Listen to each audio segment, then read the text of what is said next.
My tamariki, I have moko on my skin, and then my wife.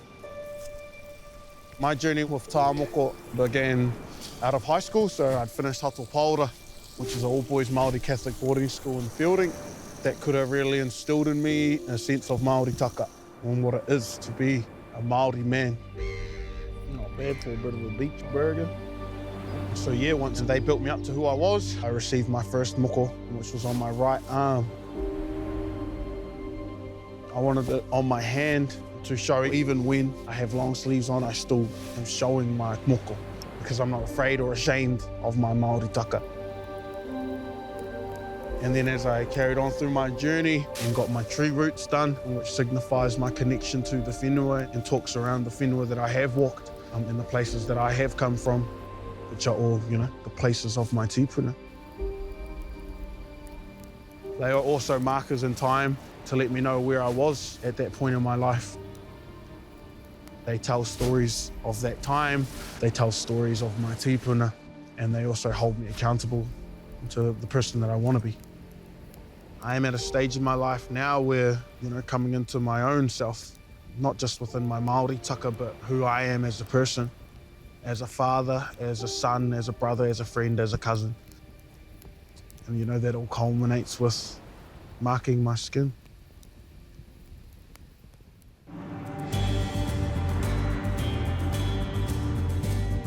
Ko kahu raki mahu i ka tōku i koa, ko aoraki ta mauka ariki.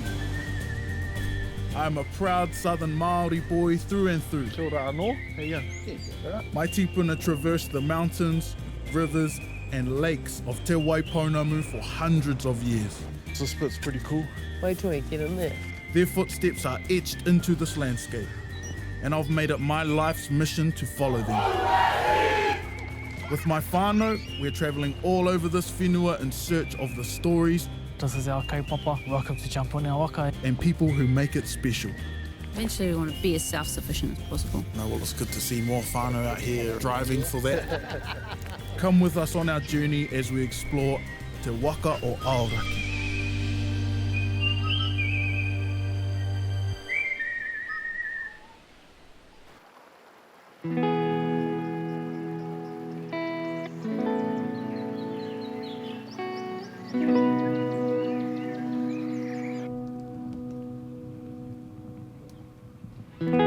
Today we are camped up in Bruce Bay on the shores of the Mahitahiawa.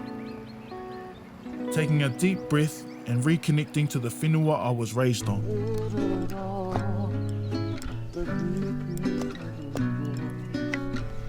We'll cook dinner on this, eh? A lot of people don't understand the lifestyle we lead, moving between different areas and seasons, going where the Māori leads us. But for us, seeing our tamariki roaming and learning on this whenua is proof that this way of life is right for our whānau. Our lifestyle, to me, it's living as Māori as we can. Living in the taiao, eating kai from the bush, fishing, swimming, diving. Love being outside, where they can run around, touch anything, break anything, or be stuck inside a house full of, precious things that they could break. That does my head in. I'd rather be outside. Got a few hungry whānau today. Do a good batch, I think.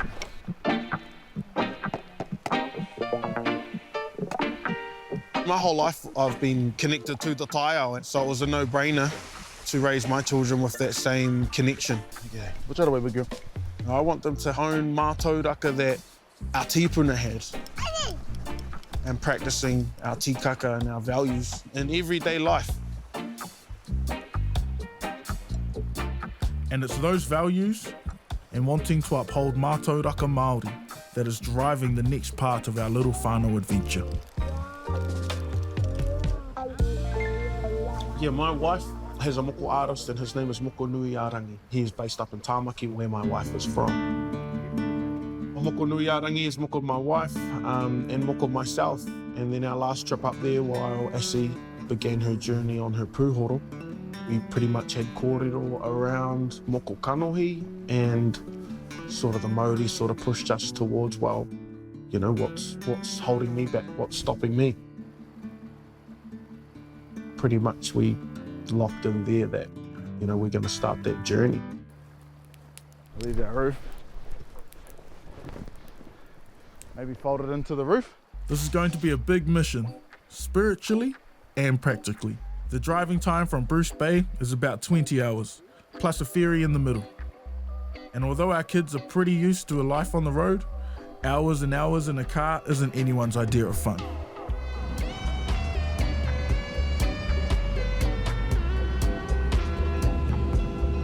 Yeah, there's quite a few things that we have to consider when we go on a mission. First thing is distance. Our tamariki, 3.5, 4 hours pushing it, but 3 hours comfy. We can push them, and we have pushed them to like 6 hours, but that's a long, long time. You know, our baby, he's on reusable nappies, so we know if we are going for, you know, a 5-day mission, we need to find a washing machine somewhere within those days. And then kai, how many nights out we're going to go? Are we going to be around the supermarket, or are we going to have to buy kai for the whole trip? Does it get stressful? Yes, it does.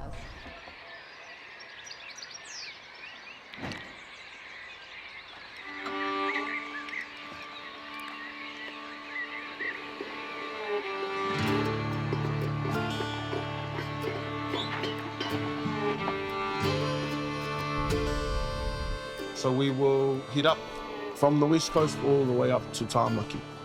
So we're going to tow Whare Tipi, our caravan, all the way up. Catch up with our whānau on the way up and on the way down.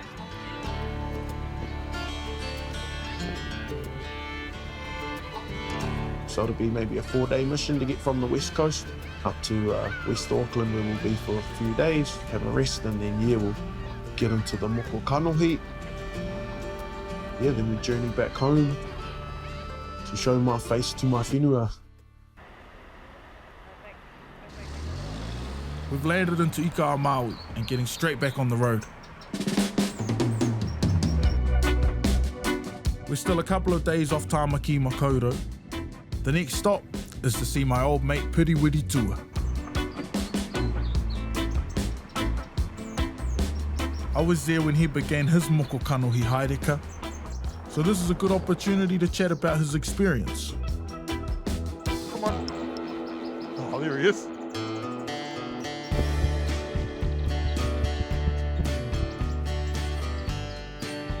So right now we are at the Makino Pa, just outside of Fielding. Piri and I go a few years back now. You've gotten bigger. Hi, kia ora. I was privileged enough to be here at the Makino Pa when Brother Piri received his moko kanohi. Bro, this whole whare has changed. Not only a life-changing experience for him, but definitely something that I will carry on and remember, for the rest of my days. Where was the first inkling of you thinking about moko kanohi? Ka mutu te aope taua. After the army, I went to Te Wānanga o Raukawa, where I was seeking a bit of healing, and an old fella, Sean Ogden, he wore moko kanohi, and he encouraged everyone to get it, whether you were on your journey or whether you were 20 years deep, 100 years deep. So it definitely started ticking over. And then from there, I went seeking the approval of MΑORI. He took a real long time to think about it, and they said yes, both teacher, Papa Sean, and my koro. And then they both died before they could see it. There he is. The physical pain was easy, but it was my wairua and my heart, my ngākau was broken at that time through the loss of my koroua and my teacher. Whenever people ask about my moko, I reflect straight back to those two men who were important in my life. What is your moko to you, bro? What does it mean to you? What is it a tohu of? Yeah, but I just want to be me. The greatest expression ihoa allows me to be. Ki runga I te mato o te whenua. It's my camera. I should be taking photos of you, you little gorgeous boy. The significance of it, and if you hold yourself accountable to it, rangatiratanga, tino rangatiratanga. Mana motu hake.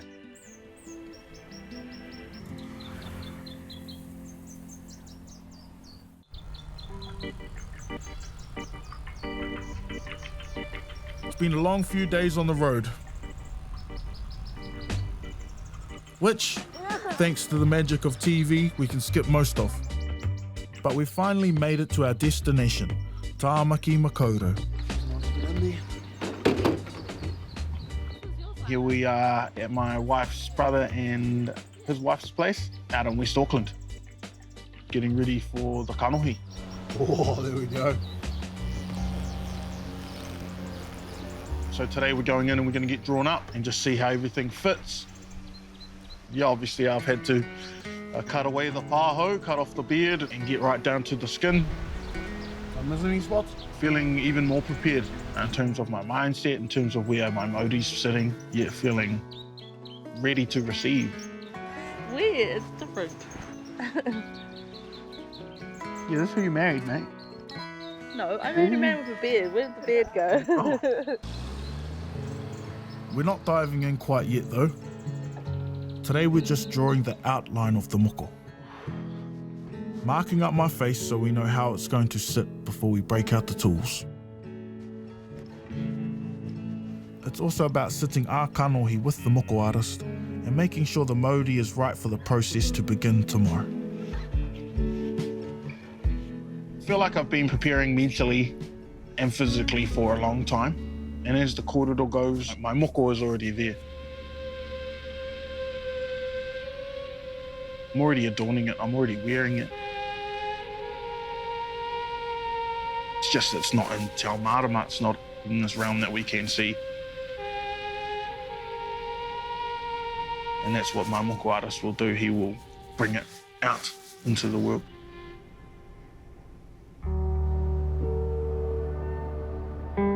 But as we know, moko kanohi isn't a journey you go on alone.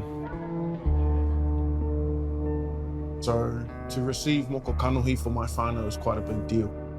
The gap between moko kanohi, to me, 6 generations. We've had 6 generations of disconnect with our practice of moko.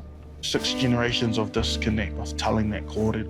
So, of course, you know, Te Tai o Poutini will descend or ascend on Tāmaki Makaurau. So we have my mum, a few cousins. And one of the bros who has come up is this guy, Hamuera Manihera. He's made the hikoi from Te Tauihu, the top of the south, to Tautoko my journey.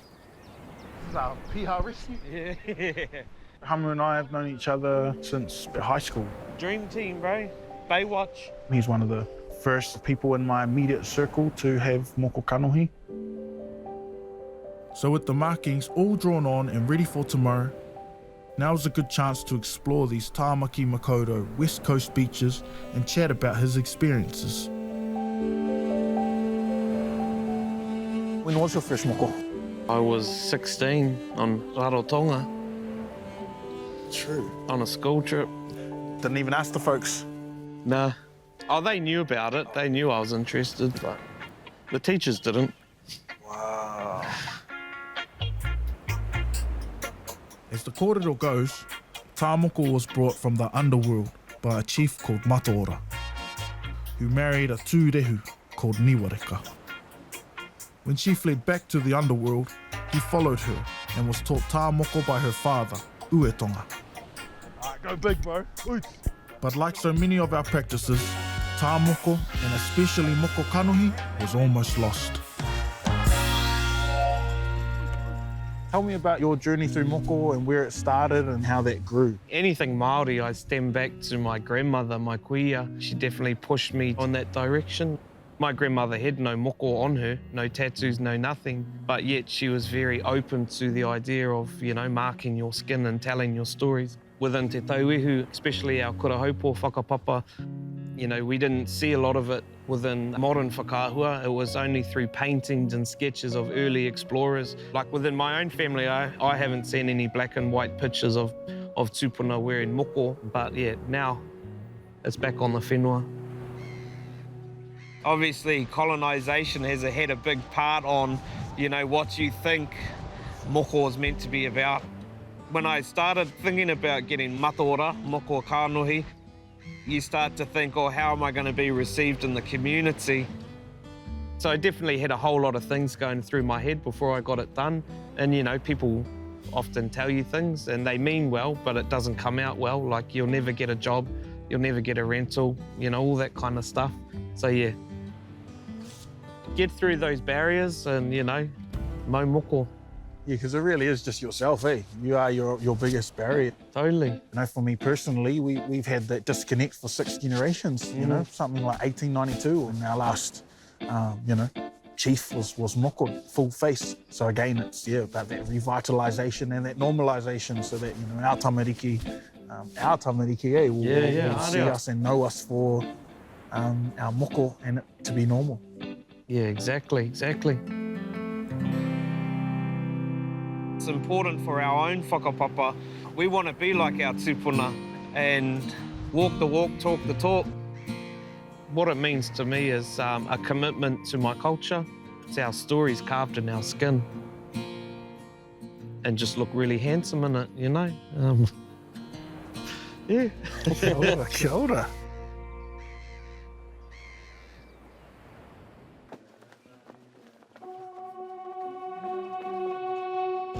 The big day has finally arrived. The day I receive my moko kanohi. Yeah, I'm feeling excited, I'm feeling anxious, I'm feeling prepared, and I'm feeling uplifted by the people that have come to support me. In reality, today is just the first of many days I'll spend on the studio floor. The moko studio is called Uhi Tapu, which means the sacred chisels of tattooing. Our kaita is moko nui a rangi. Pull your chin in just a little bit. And he does all of his mahi with the uhi, with the chisel.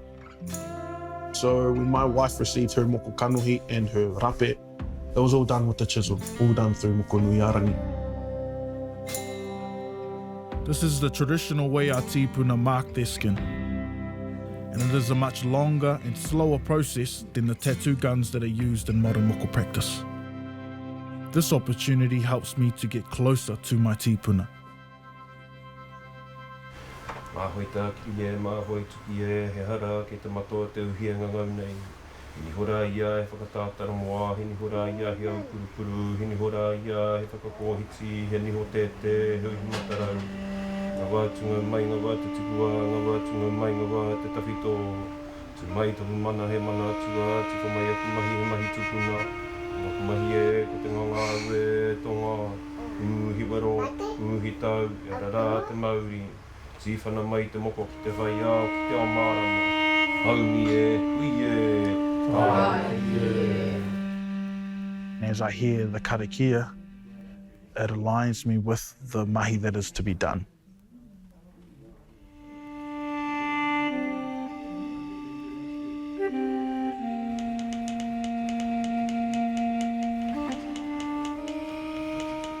I guess when that chisel first touches my skin, there's an overwhelming feeling of I'm in the right place, I am right where I need to be, conscious of every chisel movement.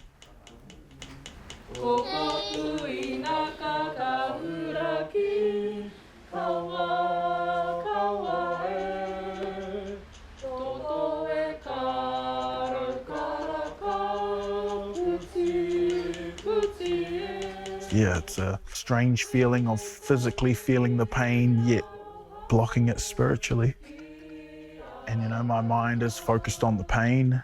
I'm calling on my tipuna, I'm calling on my family for waiata, for tautoko.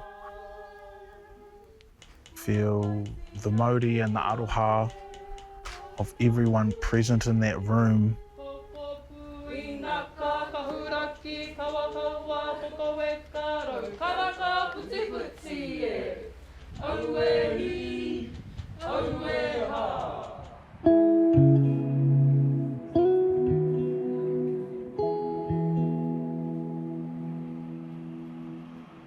When you start going down that journey of the whakaaro of getting your mata done, yeah, there is a lot of self-reflecting kind of, you know, am I worthy of this? What will people think? What will people think? Am I worthy? Have I earned this?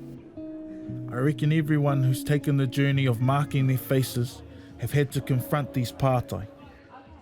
Lani is an old friend who recently took this journey himself.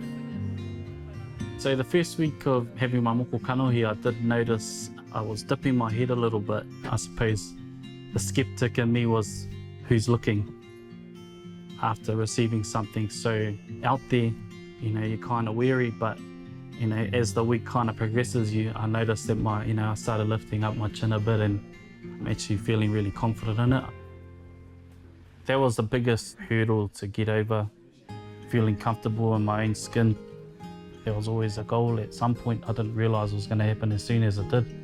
But just, kind of listening out for the tohu and having, that feeling within myself that, this is the right time. Yeah, tēnei te wā. What are your views on moko kanohi for the future? Oh, bro, for every Māori to wear it, and wear it proudly and confidently. If you want it, go get it. It's our taonga, it's everyone's taonga. It's been an experience trying to revive this within my own whānau and making them feel comfortable around it.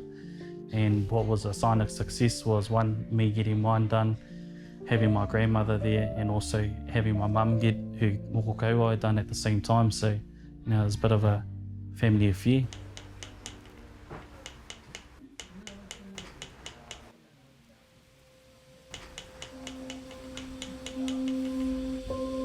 Mena he toto he whakapapa Māori.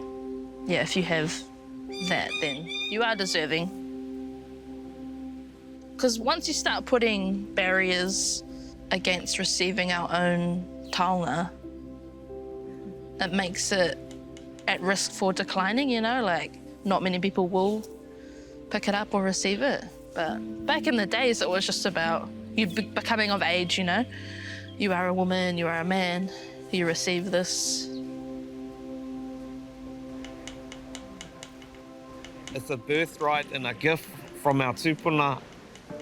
And I think it's just showing our commitment to our culture and our tūpuna and continuing to grow that and being proud of our culture, or, the markings of our tūpuna.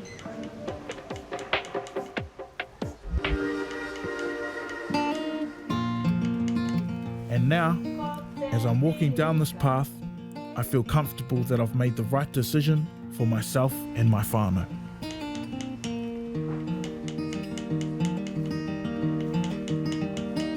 Moko kanohi for many is a lifelong journey, an evolving process that can't be rushed.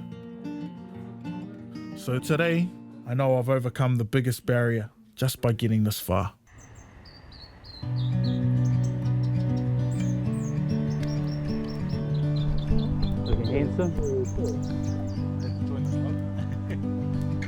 So received my moko a couple of days ago, and that experience was amazing. The going through the pain, the journey to Raroheka, the whole process of being together and having my whānau there. And we did have whakaaro of moving on and doing more, but we were conscious of the Māori and of the energies, and we decided to finish where we finished. Kia ora. Kia ora, sis.